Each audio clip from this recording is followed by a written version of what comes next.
ஜூலை 2ஆம் தேதியே எல்லாருக்கும் இடைத்தேர்தல் அறிவிச்சுட்டாய்ங்க. அதாவது இப்ப தேர்தல் நடந்துச்சு இல்லையா? அவங்க எல்லாருக்கும் இடைத்தேர்தல் அறிவிச்சுட்டாய்ங்க. எந்தெந்த இடம்லாம் காலியா இருக்குது அப்படின்னு பார்த்து. ஆனா, இன்னும் தமிழ்நாட்டுக்கு மட்டும் தெரிவிக்கவே இல்லை. அதாவது இடைத்தேர்தல் அறிவிக்கவே இல்லை. இப்படி அறிவிக்காத இடத்துக்கு 5 தொகுதியில இடைத்தேர்தல் நடத்தக்கூடாதுப்பா அப்படின்னு ஒரு பக்கம் உயர்நீதிமன்றம் உத்தரவு குடுத்திருக்கு. எது? இன்னும் வரவே இல்ல. அதாவது அறிவிக்கவே இல்ல. அறிவிக்காததுக்கு அறிவிக்கக்கூடாதுன்னு சொல்லி இங்க ஒரு வேலைய காட்டுறாங்க. இப்ப இங்க யாரு என்ன ஏமாத்த பார்க்குறாய்ங்க? இடைத்தேர்தல் 6 இடம். அ கிட்டத்தட்ட ஷாப்பிங்லாம் முடியணும். அந்த ஷாப்பிங் பெண்டிங் இருக்கிறதுனால இன்னும் இடைத்தேர்தல் அறிவிக்காம இருக்குதா? என்ன ஏது? என்னதான் தீர்ப்பு குடுத்துருக்காய்ங்க? அப்படின்றத முழுசா பார்த்துருவோமா?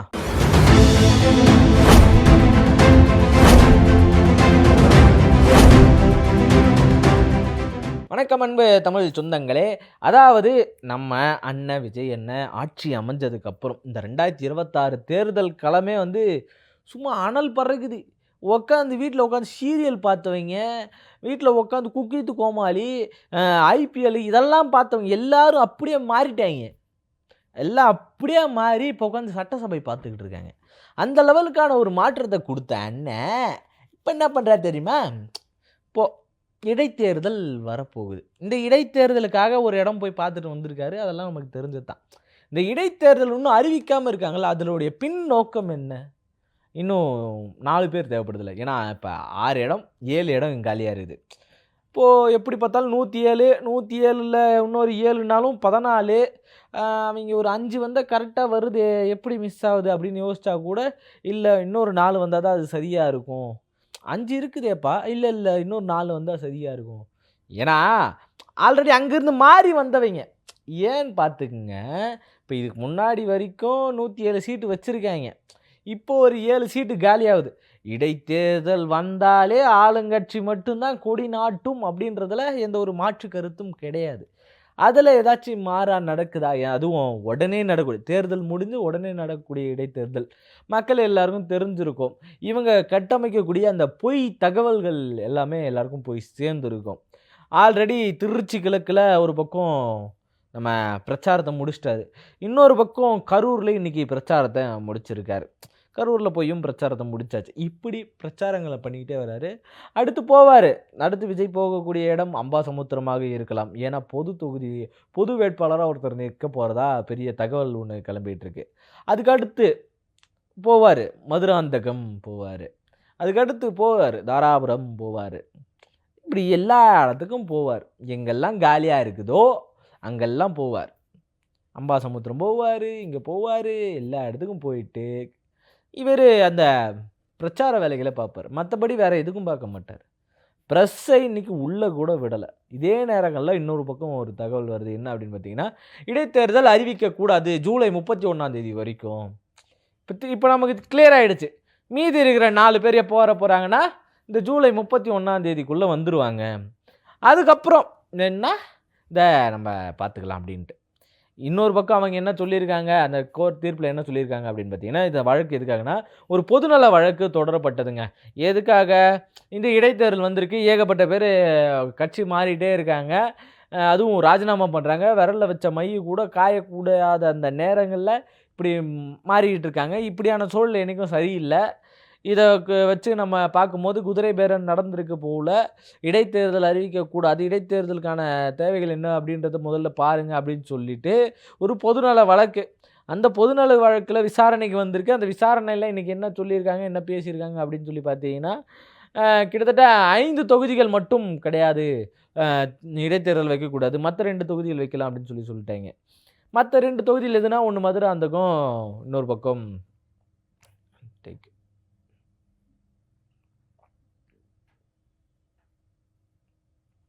டேக் ஒரு பக்கம் மதுராந்தகம் இன்னொரு தொகுதியும் சேர்ந்து 2 தொகுதியில கிடையாது இடைத்தேர்தல் அப்படின்னு ஒரு பக்கம் சொல்லிட்டாங்க. மீதி அம்பாசமுத்திரம், அப்புறம் கரூரு, அதுக்கப்புறம் வந்து பார்த்தீங்கன்னா, திருச்சி கிழக்கு கூட. இதெல்லாம் வந்து வெற்றி இந்த தேர்தல் அப்ப நெறைய முறைகேடுகள் சம்பந்தமான வழக்குகள் நிலுவையில இருக்கு. அப்ப இந்த 5 தொகுதிக்கு இவங்க இடைத்தேர்தல் நடத்தக்கூடாது. இந்த சைடு வந்து பார்த்தீங்கன்னா, இடைத்தேர்தல் அனௌன்ஸ் பண்ணலாம் பிரச்சனை இல்ல. இந்த 2 தொகுதிக்கு. ஏன் அப்டின்னா, இங்க எந்த வகையான எந்த ஒரு கேஸும் நிலுவையில இல்ல அப்டின்னு சொல்லியிருக்காங்க. நிலுவையில இல்லையா? எப்படி நிலுவையில இல்ல? இந்த 2 இதே மதுராந்தகம் தொகுதியிலிருந்து போயிருக்காங்கல்ல. மரகதம் குமரவேல் அவர்கள். அவங்க என்ன என்ன என்ன பண்ணிட்டு இருந்தாங்க? எங்க இருந்தாங்க? இது ஒரு கேள்வி வருதுல்ல. இப்போ அவங்க ஏன் மாறுனாங்கன்ற ஒரு கேள்வி, அதுக்கான விளக்கம் கேட்டு நம்ம சபாநாயகர் கேட்டிருக்காரு. அதுக்கு முறையான பதிலா கேட்டா கிடையாது. ஒரு பக்கம் நம்ம கரூர் கூட சொல்லலாம். அத எடுத்துக்கலாம் முறையான பதில் அப்டின்ட்டு. ஏன்னா, அவரு தெளிவா சொல்லிட்டு போறாரு. ஏங்க நான் வெளியேறதுக்கான காரணம் என்ன? திமுக, அதிமுக கூட்டணி பேச்சுவார்த்தை நடந்தது அப்டின்னு ஒரு சப்பக்கட்டு கூட ஒரு காரணமாக கருதப்படும். அந்த சப்பக்கட்ட கூட காரணமா எடுத்துக்கலாம். ஆனா, இப்ப இருக்கக்கூடிய இந்த சூழல் இருக்குல்ல, இவங்க அனவுன்ஸ் பண்ணியிருக்கிறதுல்ல, இதான் எல்லாரையும் எம்படியே ஏமாத்துங்க. எவ்வளோ பார்த்துட்டான். ய பண்ணு என்ன பண்றியோ பண்ணு அப்படின்ற மாரி தான் நம்ம நெலைமைய மொத்தமா மாத்தி வச்சிருக்காங்க. ஏன் அப்படின்னா, இன்னும் அனவுன்ஸ் பண்ணாததுக்கு அனவுன்ஸ் பண்ணக்கூடாதுன்னு தீர்ப்பு வழங்குறதெல்லாம் நான் இப்ப தான் பார்க்குறேன். இதுவரைக்கும் பார்த்தது கிடையாது. முன்ஜாமீன் பார்த்துருக்கேன். முன் தேர்தல் ஆணையம்லாம் இப்ப தான் பார்க்குறேன். தேர்தல் ஆணையங்கள் அனவுன்ஸ் பண்ணக்கூடாதுன்னு சொல்ட்டாய்ங்க. இங்க முறைகேடுகள் இருக்கு. திருச்சி கிழக்குல விஜய் ஜெயிச்சது கூட முறைகேடுகள் இருக்கு. எப்பா அவரு 200 இல்ல 107 தொகுதி 108 ஜெயிச்சாரா? 108லயும் முறைகேடு இருக்குதுப்பா. குழந்தைங்க எல்லாம் மைண்ட் வாஷ் பண்ணி, ஓட்டு போட வச்சு, அதுங்கலாம் மைண்ட் வாஷ்ல விஜய் அங்கிளுக்கு ஓட்டு போடு, விஜய் மாமாவுக்கு ஓட்டு போடு, விஜய் மாமாவுக்கு ஓட்டு போடுன்னு வச்சு, இப்ப இது எல்லாமே வந்து மைண்ட் வாஷ் பண்ண ஒரு விஷயம் தான். அப்படி பயன்படுத்தவே கூடாது.